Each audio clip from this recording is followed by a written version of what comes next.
रसोई का बजट जेठानी के हाथ। क्या बात है रिया, तेरे पति तो तुझ पर बहुत खर्च करते हैं। राधा, मेरे पति ना मुझे एक पैसा नहीं देते। अच्छा, तो फिर तूने इतने कीमती नेकलेस कैसे खरीदे? अरे वो तो मैंने परिवार के खर्चे से बचत करके पैसे जमा किए थे। मैंने फिजूल खर्च करने एकदम बंद कर दिए थे और पाई पाई जमा करके इतने पैसे जमा किए थे। थोड़े समय बाद राधा अपने घर आती है, जहाँ घर में राधा के सास ससुर नीलिमा, राकेश, पति देवर अजीत कुमार और ननद आरती, ये सब थे। राधा के ससुराल वाले मिडिल क्लास लोग थे। राधा, तुम तो राशन लाने गई थी ना, राशन क्यों नहीं लाई?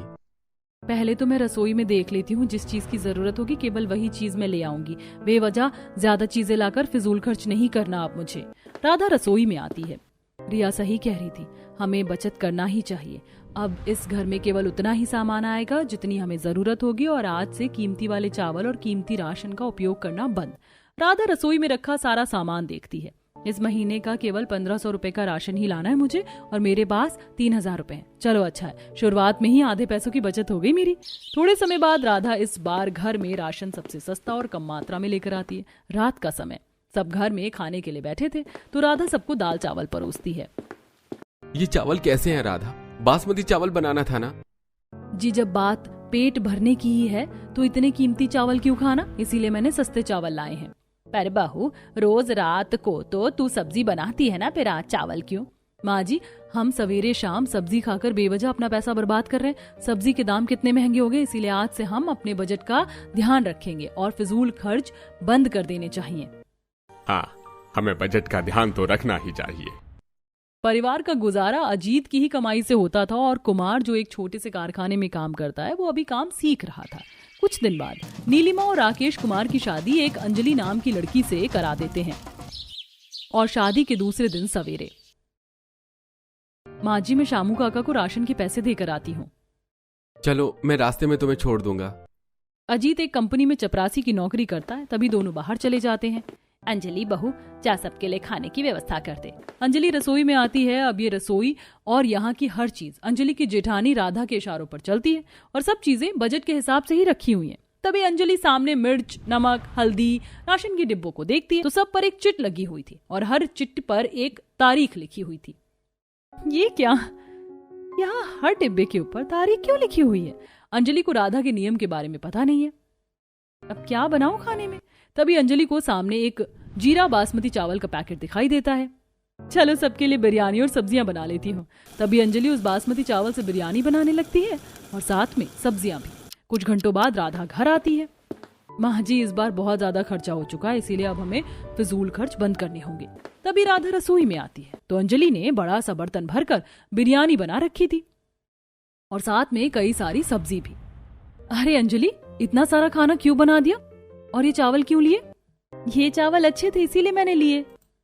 तुम्हें किसने कहा था मेरी रसोई में बिना पूछे आने के लिए? यहाँ मैं एक एक पैसे की बचत कर रही हूँ, और तूने आते ही मेरा इतना नुकसान कर दिया। ये चावल और राशन मैंने मेहमानों के लिए रखे थे, ताकि जब मेहमान आएंगे तो हम इस राशन से खाना बनाएंगे। माँ जी ने कहा था मुझे खाना बनाने के लिए। देख अंजलि, इस घर में सवेरे उतनी ही सब्जी बनती है जितनी जरूरत हो। ज्यादा सब्जी बनाकर हम अपना नुकसान नहीं करते हैं, और रात में केवल सादे चावल और दाल ही बनती है, वो भी लिमिट में, ज्यादा नहीं। पर मुझे ये सब नहीं पता था जेठानी जी। देख अंजलि, यहाँ हर डिब्बे के ऊपर तारीख लिखी है, और हर डिब्बे में जो जो सामान रखा है वो सामान उस तारीख तक चलना चाहिए। जो डिब्बे पर लिखी है तारीख से पहले सामान खत्म नहीं होना चाहिए। पर इतनी बारीकी क्यों जेठानी जी? क्योंकि अजीत जी की कमाई बहुत कम है, और एक बात, जितना खाना मैं तुझे बनाने के लिए कहूंगी तू केवल उतना ही खाना बनाएगी, समझी? राधा अपने बजट के सारे नियम अंजलि को बता देती है। मैं आगे से ध्यान रखूंगी जेठानी जी। अगले दिन रात में, सुन अंजलि, सादे चावल 1 गिलास बना ले और थोड़ी सब्जी बना ले, और हाँ, खाना ज्यादा मत बनाना वरना बेवजह खाना वेस्ट हो जाएगा। राधा बाहर चली जाती है, और राधा का काम बस बजट पर खर्च और राशन सामान लाना, यही सब था। जेठानी जी तो अजीब हैं। थोड़े समय बाद अंजलि नमक का डिब्बा लेती है तो उसके हाथों से हल्दी का डिब्बा नीचे गिर जाता है, और सारी हल्दी नीचे फर्श पर गिर जाती है। अरे बाप रे, ये क्या हो गया? तभी राधा वहां आती है। ये क्या, तूने सारी हल्दी गिरा दी? आंख से अंधी है क्या तू? वो गलती से गिर गया डिब्बा जेठानी जी। यहाँ एक एक पैसा बचाने के लिए मैं इतनी बचत कर रही हूँ, और तू ऐसे लापरवाही करके मेरा नुकसान करती जा रही है। मुझे माफ कर दीजिए जेठानी जी, मैं आगे से ऐसा नहीं करूंगी। अब फिर से घर में हल्दी लेकर आना होगा। अब इसी तरह दिन प्रतिदिन बीतने लगे। अंजलि से जब भी कोई गलती होती तो राधा उसे हर बार खरी खोटी सुनाती थी। एक दिन राधा और अंजलि रसोई में थे। सुन अंजलि, आज दोपहर में घर पर मेहमान आ रहे हैं, तो आज तू 3 किलो सब्जी बना ले, क्योंकि मेहमानों के सामने खाना कम नहीं होना चाहिए। जी जेठानी जी। 2 घंटे बाद नीलिमा के घर कुछ मेहमान आते हैं। अब इधर गैस पर एक बर्तन में सब्जी बन रही थी और अंजलि रसोई के एक कोने में बैठकर अपनी माँ से फोन पर बातें कर रही थी। अब अंजलि बातों में इतनी मगन थी कि बर्तन में सब्जी जल रही थी और उसे इस बात का अंदाजा ही नहीं था। तभी वहां राधा आती है। अरे सब्जी! राधा जल्दी से गैस बंद करती है। हे भगवान, ये सारी सब्जी तो जल गई। ये क्या हो गया मुझसे? तुझ में अकल नहीं है क्या अंजलि? पूरी सब्जी जलकर कोयला हो गई और तू फोन पर बातें करने में मगन थी। जेठानी जी, वो माँ का फोन था। तुझे चीजों की जरा सी भी कदर नहीं है अंजलि। गलती हो गई मुझसे जेठानी जी, मैं दूसरा खाना बना देती हूँ। इस घर में राशन तेरे मायके से नहीं आता, जो तू यहाँ इतना नुकसान पे नुकसान करती जा रही है। बस कीजिए जेठानी जी, आप तो मुझे सुनाती ही जा रही हो। जैसे आप इस घर की बहू हो, वैसे मैं भी इस घर की बहू हूँ, पर आपने तो मुझे अपनी नौकरानी बनाकर रख दिया है। दोनों में बहस छिड़ जाती है। दोनों की आवाज सुनकर वहाँ नीलिमा आती है। अरे घर में मेहमान हैं, उनका कुछ तो लिहाज करो। ऐसे दुश्मनों की तरह क्यों लड़ रही हो तुम दोनों? माँ जी, जेठानी जी मुझ पर कुछ ज्यादा ही हुक्म जता रही है। इस घर की बहू मैं भी हूँ और मैं भी इस घर पर उतना ही अधिकार रखती हूँ जितना जेठानी जी का है। मुझे भी यहाँ अपनी पसंद की चीजें करने का अधिकार है।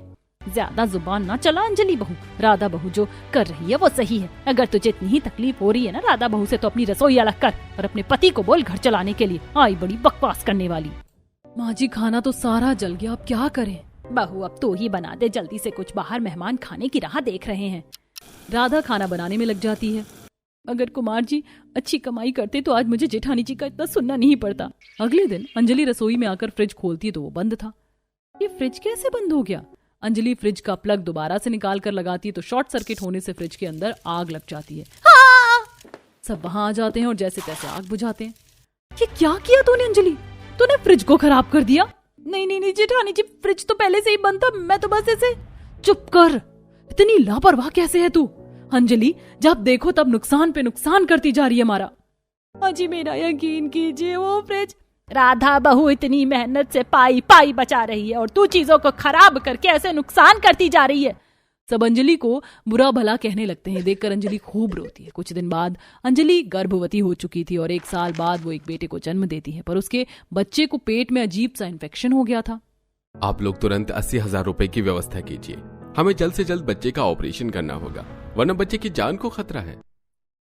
अरे मेरे पास तो 1 पैसा नहीं है, अब कहां से लाऊं मैं इतने पैसे? इतने पैसे तो मेरे पास भी नहीं है। मेरे पास हैं पैसे। तुम्हारे पास इतने पैसे कहां से आए राधा? मैं हमेशा घर में जो बचत करती थी ना, उसी बचत में से मैंने कई सारे पैसे जमा किए हैं। तभी राधा अपने जमा किए पैसे अजीत को दे देती है, जो 70,000 रुपए थे। उसके बाद अंजलि के बच्चे का इलाज हो जाता है और वो ठीक हो जाता है। कुछ दिन बाद सब घर में थे। जेठानी जी, अगर आप ना होती तो आज मेरा बच्चा मेरे पास ना होता। मुझे माफ कर दीजिए जेठानी जी, आप जो बजट तय करके बचत करती थी तो मैं आपको गलत समझती थी, पर आज मुझे समझ आया कि हमें हर समय बचत करते रहना चाहिए। आज से मैं भी हमेशा बचत करूंगी जेठानी जी।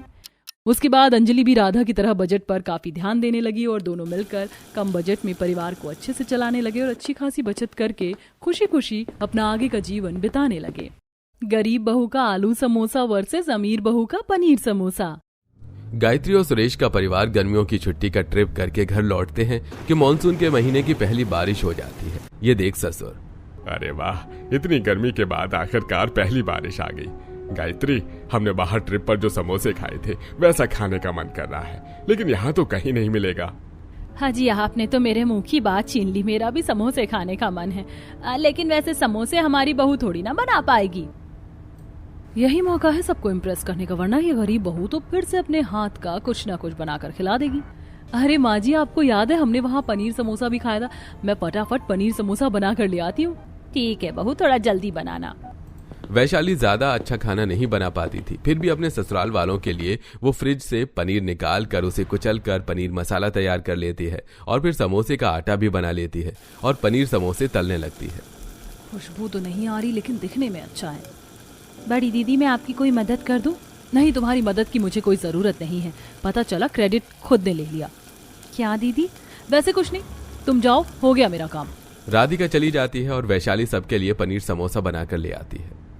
पापा जी खाइए ना।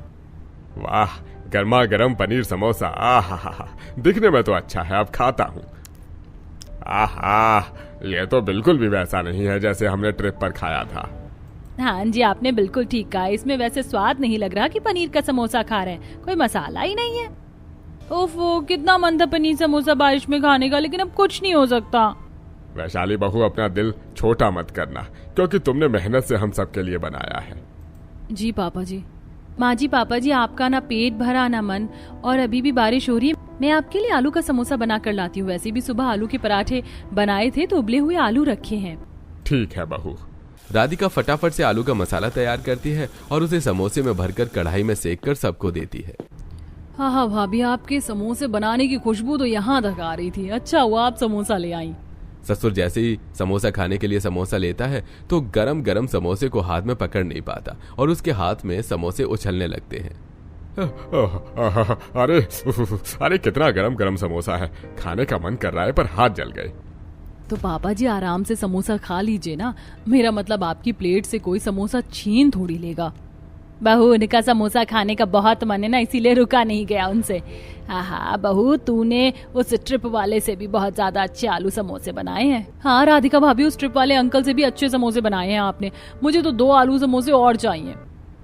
और एक आलू समोसा मैं भी लूंगा। बहुत बढ़िया बहू, दिल खुश कर दिया। जो मैं नहीं चाहती थी वही हुआ। सब लोगों ने उस गरीब बहू का आलू समोसा खाकर तारीफ करी, लेकिन मेरा पनीर समोसा किसी को पसंद नहीं आया। इस तरह सब गरीब बहू के आलू के समोसे को खाकर झटपट खत्म कर लेते हैं। दिन गुजरते हैं। एक दिन फिर बारिश आती है तो वैशाली, पापा जी आज फिर से बारिश आ गई है। मैं अब की बार अच्छा समोसा बनाऊंगी पनीर का, मैं बनाकर लेकर आती हूँ। ठीक है, पर छोटी बहू तुम भी आलू का समोसा बना लो, दोनों तरीके के समोसे खाएंगे आज हम। जी पापा जी। दोनों बहू अपने अपने हाथ का आलू का और पनीर का समोसा बनाकर ले आती हैं। घर वालों को बड़ी बहू के हाथ का पनीर समोसा अच्छा ही नहीं लगता, जबकि आलू के समोसे को वो बार बार खाते हैं। अच्छा हुआ छोटी बहू साथ में तूने भी समोसे बनाए थे, वरना बड़ी बहू के पनीर समोसे से हमारा कुछ नहीं हो पाता। वैशाली बहू, उस दिन से बेकार पनीर समोसा तुमने आज बनाया है। वो माँ जी, मुझे लगा चाट मसाला और काली मिर्च ज्यादा कर दूंगी तो अच्छा लगेगा, और मैंने मटर भी डाली थी पर आपको पसंद नहीं आया। पर अगली बार मैं अच्छा बनाऊंगी। एक बार फिर वैशाली को राधिका पर गुस्सा आता है। दिन गुजरते हैं। घर वाले बात बात पर गरीब बहू से आलू के समोसे बनवा लिया करते थे, जिसकी खुशबू से पड़ोसी भी घर में आ जाते हैं। तो जानकर वैशाली भी पनीर समोसा बना लेती है। अरे भाई, बहुत खुशबू आ रही है, पनीर समोसा पार्टी चल रही है। भाई गायत्री, मैं उठा कर खा रही हूँ। गायत्री जैसी पनीर समोसा खाती है मुंह से निकाल देती है। छी छी छी, ये पनीर समोसे में क्या व्हाइट व्हाइट ऐसा होता है समोसा? अरे आंटी जी, वो मेयोनीज है, अच्छा लगता है। अच्छा, लेकिन भाई मुझे नहीं अच्छा लगे। आलू के समोसे में जो बात होती है वो इन समोसों में कहाँ। अरे तू चिंता क्यों कर रही है, मेरी छोटी बहू बहुत अच्छा आलू समोसा बनाती है। देख, उसने बनाया, खाकर देख। गायत्री के समोसे देने पर शांति जैसे ही आलू समोसा खाती है उसे बहुत अच्छा लगता है और वो दोनों हाथ से आलू समोसा खाती है। वाह भाई वाह, मजा आ गया। इसे कहते हैं आलू समोसा। छोटी बहू, तू तो एक आलू समोसे की दुकान खोल ले, दिन रात तेरे समोसे की दुकान चलेगी। हो सकता है आंटी आप सच कह रही हो, लेकिन मैं अपने परिवार को ही बढ़िया बढ़िया समोसे बनाकर खिलाना चाहती हूँ। बहुत तारीफ बटोर रही है राधिका। अगली बार मैं इसके आलू के समोसे को छोड़ूंगी नहीं, खराब कर दूंगी। अरे भाई, मैं बताना भूल गई, कल के लिए कोई सब्जी नहीं है और आलू भी खत्म है, तो मैं बाजार चली जाती हूँ। मैं भी चलती हूँ। दोनों बहू जाकर बाजार अपने अपने आलू और पनीर समोसे का सामान खरीद लेती हैं। जब घर आती हैं तो एक पड़ोसन, अरे राधिका बहू, वैशाली बहू, क्या बात है, आजकल बहुत घर में आलू समोसा पनीर समोसा बन रहा है, लेकिन तारीफ सिर्फ आलू समोसे की होती है। क्यों वैशाली बहू, तुम पनीर समोसा अच्छा नहीं बनाती? आंटी, ऐसी कोई बात नहीं है, दीदी भी पनीर समोसा बहुत अच्छा बनाती है। अच्छा, ऐसा है तो खुशबू तुम्हारे समोसे की आती है और उड़ती उड़ती तारीफ भी, ना कि बड़ी बहू की। ये कहकर पड़ गई आपके कलेजे को ठंडक। जब तारीफ और खुशबू बाहर आएगी तभी आपको लगेगा ना कि मैं पनीर समोसा अच्छा बनाती हूँ। कोई जरूरत नहीं है मुझे आपकी टिप्पणी की। दीदी, उनकी बात का बुरा, तुम तो चुप रहो। इन सब चीजों से तुम्हें ज्यादा खुशी होती है। गुस्से से वैशाली घर के अंदर चली जाती है। बहुत गुस्सा आ रहा है मुझे, बहुत गुस्सा। मैं कितनी मेहनत करती हूँ, किसी को मेरी मेहनत दिखाई नहीं देती। बस गरीब बहू और उसका आलू का समोसा, किसी को मेरी चिंता है ही नहीं। कुछ ही देर बाद पीहू की दोस्त घर पर आती है। तब उनके भूख लगने पर वैशाली बाहर के पनीर समोसे ऑर्डर कर देती है। अरे वैशाली भाभी, आपने कैसे समोसे ऑर्डर कर दिए? बिल्कुल भी पनीर समोसा अच्छा नहीं लग रहा। मुझे भी। छोटी भाभी, आप अपने हाथ का आलू का समोसा बना दीजिए ना, साथ में चटनी भी। ठीक है, मैं अभी लाई। ये कहकर राधिका फटाफट आलू का समोसा और सिलबट्टे की हरी चटनी बनाकर पीहू और उसके दोस्तों को देती है, जिसे खाकर वो काफी तारीफ करते हैं। वाह भाभी, आपके हाथों का स्वाद और सच्चाई जो आलू के समोसे में है ना, वो बाहर के ऑर्डर पनीर समोसे में भी नहीं है। अरे ये तो बस दिल से बनी है आलू का समोसा और कुछ नहीं। कर लो मेरी बेइज्जती, मुझे भी बदला लेना अच्छे से आता है। घर में जितनी बार भी समोसे बनते हैं वैशाली उसके समोसे को खराब करने की कोशिश करती है, लेकिन राधिका जैसे तैसे समय पर आकर समोसे को खराब होने से बचा लेती है। एक दिन घर पर मेहमान आते हैं तब। अरे वैशाली बहू, राधिका बहू, देखो चौधरी भाई साहब आए, उनके लिए कुछ बना दो, हमारे खानदान का मान रख लेना। जी माँ जी। माँ जी आप चिंता मत कीजिए, आज मैं मटर पनीर समोसा बनाऊंगी स्पेशल क्रीम चटनी के साथ। ये तो मेरी मम्मी भी खाकर तारीफ करती थी। ठीक है बहू। दोनों बहू रसोई में आलू और पनीर के समोसे बनाने लगती हैं। राधिका तुम्हें क्या लगता है आज अच्छा समोसे किसके बनेंगे, तुम्हारे या मेरे? दीदी किसी के भी बने, माँ जी की बेइज्जती नहीं होनी चाहिए। मैं माँ जी से पूछ कर आती हूँ कि कब लाना है, हम दोनों का बन चुका है खाना। इस बार मैं इसकी तारीफ नहीं होने दूंगी। ऐसा कहकर राधिका बाहर चली जाती है। तब वैशाली जल्दी से उसकी चटनी में नींबू के छिलके और तेज नमक डालकर मिला देती है। राधिका को कुछ पता नहीं चलता। तब दोनों बहू बाहर अपना आलू और पनीर समोसा ले आती हैं। जैसे ही चौधरी पनीर समोसा खाता है तब, अरे ये पनीर समोसा या फिर पराठे का रोल है सफेद क्रीम से, कौन समोसा खाता है? देखकर इतना अच्छा लग रहा था लेकिन खाकर दिल टूट गया। अरे अरे आप भाई साहब नाराज मत हो, ये जरूर बड़ी बहू से कोई गलती हो गई होगी। आप आलू समोसा खाकर देखिए ना। तब चौधरी छोटी बहू का समोसा खाता है, उसकी चटनी खाकर भी मुंह से निकाल देता है। ये क्या? अरे आलू का समोसा और चटनी भी ऐसी है, इतना तेज नमक, अब मुझे नहीं खाना। चाचा जी माफ कर दीजिए, शायद गलती से चटनी में नमक तेज हो गया। अरे बहू परेशान मत हो, कितने खराब है इसका मतलब ये नहीं समोसा भी खराब है। अरे ये समोसा तो एकदम देसी धमाका है, सच में दिल खुश हो गया। गरीब बहू की तारीफ सुन के वैशाली कमरे में जाकर बड़बड़ाने लगती है और उसकी सारी बात ससुराल वाले सुन लेते हैं। अभी आपसे अपना पनीर समोसा अच्छा नहीं बना, इसका मतलब ये नहीं कि आप भाभी के आलू समोसा और चटनी खराब कर देंगे। बाहर चाचा जी उनको डांट भी सकते थे। बहू मुझे तुझसे ये उम्मीद नहीं थी। माँ जी यकीन मानिए ऐसा मैं करना नहीं चाहती थी, लेकिन मैंने जितनी बार भी दिल से कोशिश की पनीर समोसा बनाने की, आप में से किसी को पसंद नहीं आया, इसीलिए जलन में ऐसा कर दिया। राधिका मुझे माफ कर दो। दीदी आपने जो किया वो गलत था, इसीलिए माफी मांगने की कोई जरूरत नहीं है। मैं हूं ना, हम साथ मिलकर आलू और पनीर का समोसा बनाएंगे, कुछ दिनों में आप अच्छा बनाने लगेंगी। राधिका तुम इतनी बड़ी बात के बाद भी मुझे मौका दे रही हो, सच में बहुत अच्छी हो। ये सुन दोनों बहू एक दूसरे को गले से लगा लेती हैं। दोस्तों सच्चा स्वाद कभी दिखावे से नहीं दिल से आता है।